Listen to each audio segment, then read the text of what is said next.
As Reed Richards, Miles Teller. As Sue Storm, Kate Mara. As Johnny Storm, Michael B. Jordan. As Ben Grimm, Jamie Bell. And as Victor Von Doom, Toby Kebbell!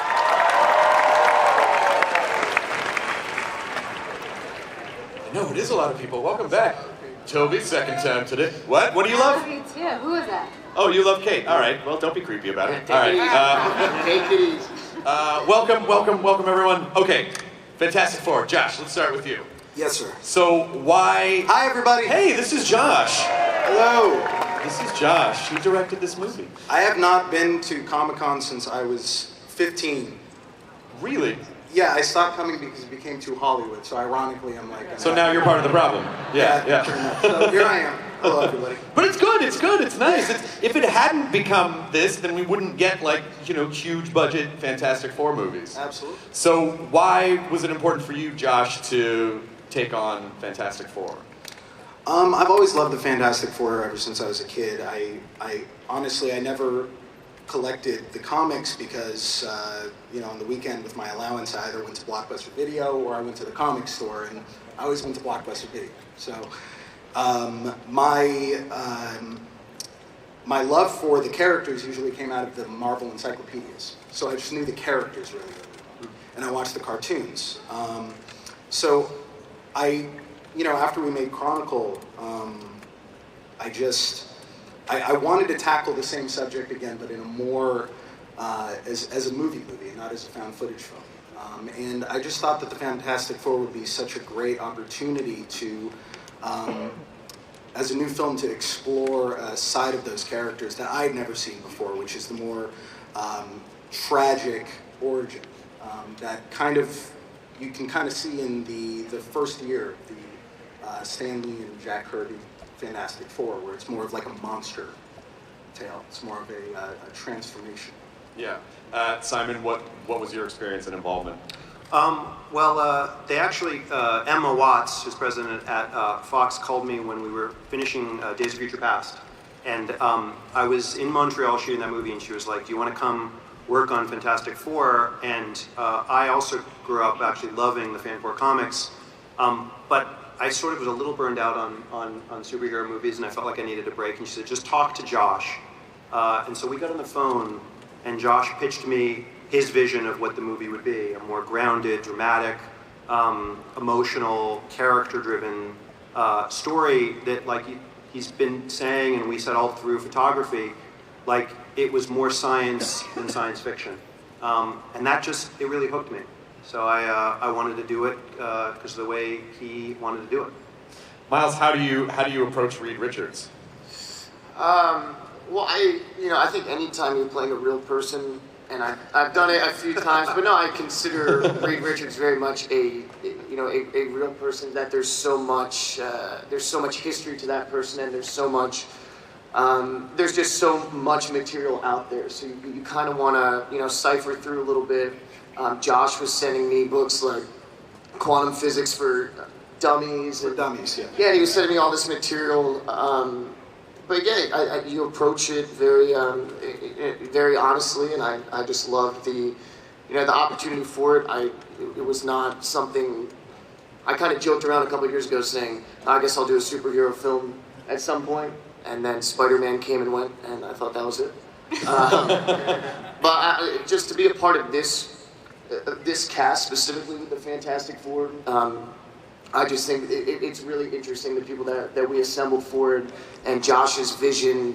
It's cool, man. It is a very cool film. It's not just people blowing things up, which is great. You're going to sit in that theater, and I think you're really going to be just drawn into this world and the mood that we're kind of playing with. So. Great. Kate, you are on fire. You could do anything you want. And so what made you go, I'm going to do Fantastic Four. I need to be Sue Storm. Like, I need to make this happen. That's very nice, thank you. Sure. I've always wanted to be in a superhero film, and what I loved about this one specifically was the family aspect of it. I also loved, when I met with Josh for the first time, really not having known a lot about the Fantastic Four and the origins of it all, I loved his take on it and the idea of an origins film, really grounded and raw and maybe darker than what people are used to. And so I was attracted to that and being a part of a film that's different than I think what most people have seen. And how did you approach Sue? Can you sort of give it tonally what she's like in the film? Yeah, I mean, I similar to Miles, I thought one of the main things that we are trying to do is make these superheroes feel as relatable as possible. And in the film, you meet all of us before we have our powers, so you really get to know who Sue is before she has this ability and before she really knows how to use it. And so that was a challenge. But I really relied on the script that Simon wrote and all of the research and everything that Josh brought to the table and all of his ideas as well. Great, Michael. What was your favorite part about working on the film? Oh man, it's like living out a childhood dream, being a big comic book fan, and being able to put on that suit and playing such an iconic character, and then getting a chance to work with these guys again. I've worked with Miles before, I've worked with Josh and built that relationship and that chemistry, and it was an amazing experience, man. It was pretty cool. I mean, you're always going to be that guy. Like, people are always going to look up to you. They're always going to. This character is part of you now. And did that enter in when you took the job? Did you realize that that was part of the responsibility? No, 100%. Definitely. You got to respect the history and the legacy of Fantastic Four being Marvel's first family, and we tried to stay true to that as much as we could. We were very thoughtful in the process of making this film. What the fans were thinking, what they wanted to see, the expectations, and also being something new, a modern version of a family, and it's pretty cool. I think you guys are really gonna enjoy it. Excellent, thank you, Jamie. Yeah. What can you tell us about Ben Grimm? First of all, hi. How are you? This is Jamie Bell. You're probably familiar with him. You look great. It's my first time here, so be gentle. Ben, I mean, I think in this incarnation of Ben, he's in every kid. Could be any kid in any town in America. He's a bit of an outsider in his social structure. He has one friend, which happens to be the genius Reed Richards, who constantly gets him into trouble, and he always gets him out of it. And I think he's a bit directionless. I think when we meet him, I think you're at that age when you're kind of finishing high school and you don't know what the rest of your life is going to be, what you're going to do, And then I think certain events in the film, especially the transition that we all go through and the newfound abilities that we all have, Ben very much becomes the best version of a hero, which is one that just looks out for his friends and just protects his friends. He's very much the muscle of the group, and I consider him the heart of the group as well. Excellent. And now for Toby, what is Victor like in this incarnation? I play Dr. Doom.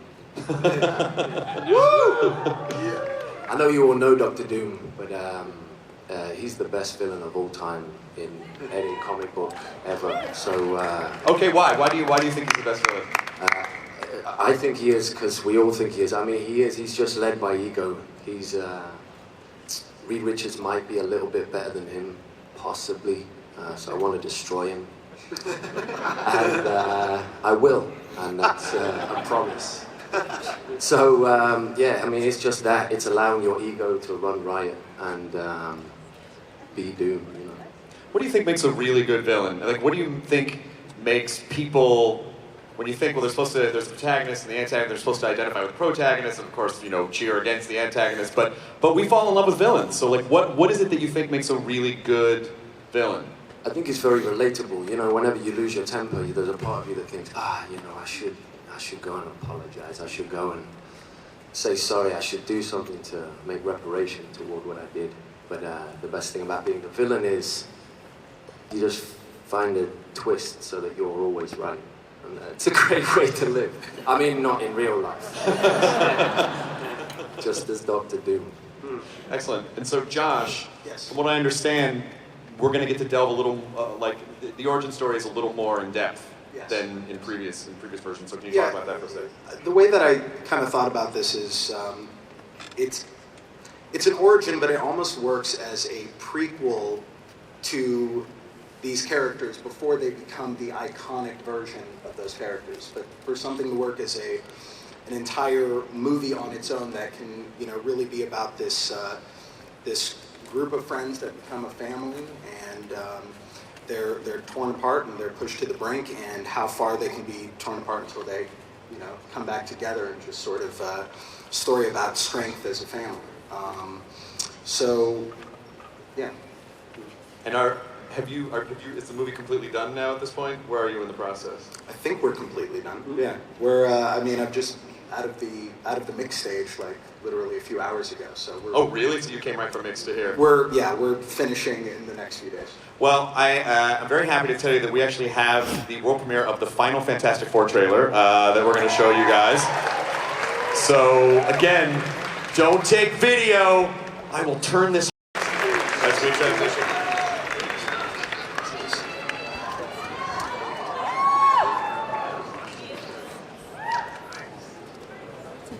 Da-da-da.